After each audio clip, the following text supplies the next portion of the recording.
Jadi tapi intinya itu, nah ini yang sebagai obat saya baca hadis ini berkali-kali di hati saya, terus di mental saya juga sering punya banyak masalah dan alhamdulillah juga sering didatangi orang-orang bermasalah, mulai masalah ekonomi, politik sampai keluarga sering datang ke saya.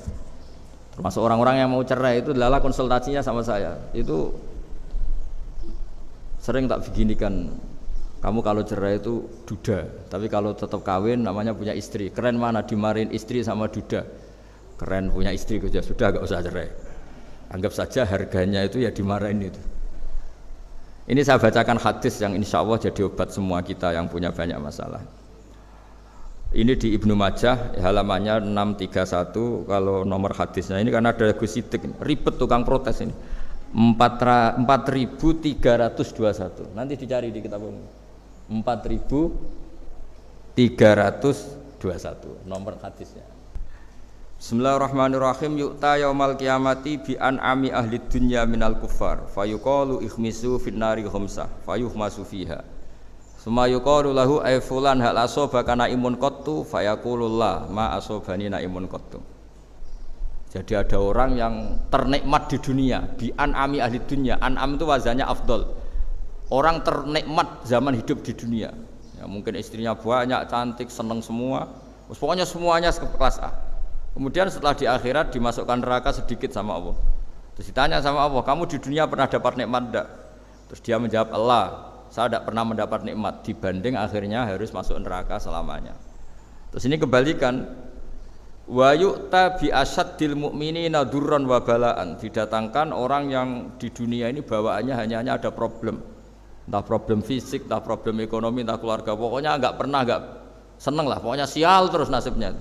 Entah salah lahirnya, entah salah tanggalnya, enggak tahu, pokoknya sial terus.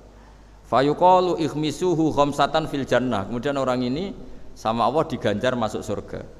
Setelah dimasukkan surga, fayuqalu lahu ay fulan hal asobaka durrun qattu aw bala. Pernah enggak kamu di dunia merasakan susahnya hidup di dunia? Fayaqulullah, saya sama sekali tidak sakit. Karena di dunia ini kan maksimal paling 80 tahun. Kita pernah kecil enggak mikir kan sampai 10 tahun. ABG puber sebayangannya ngayal untuk bojo ganteng ya ora susah. Habis itu nikah ya sudah, seninya ya macam-macam. Ya pokoknya walhasil antara masalah dan nikmat itu masih banyak nikmat. Nanti setelah kita masuk surga itu ditanya sama Allah, pernah enggak kamu menderita di dunia? Tidak Gusti, sama sekali. Ma asobani qattu durrun wala balaun. Makanya saya berharap apapun masalah kita di dunia, orientasi kita ini sholat, orientasi kita ini nyari ridhonya Allah, sehingga semua yang kita alami itu menjadi sepele. Makanya saya kemarin matur sama Mbak Atia sama teman-teman disabel, kita kembali ke kiai-kiai dulu. Selalu kalau pidato terutama nikmati iman dan Islam, bahwa faktanya kita ini punya nikmat terbesar yang mengalahkan semua nikmat, yaitu iman dan Islam. Meskipun kita dalam berkeluarga mungkin konflik, mungkin suami itu enggak pati bener, istri enggak bener, tetangga enggak bener, macam-macam lah. Sanggup itu sepele semua karena kita punya nikmat terbaik, yaitu iman dan Islam. Pokoke meniku mawon. Pokoke imane ora oleh pincang, ora oleh kopok.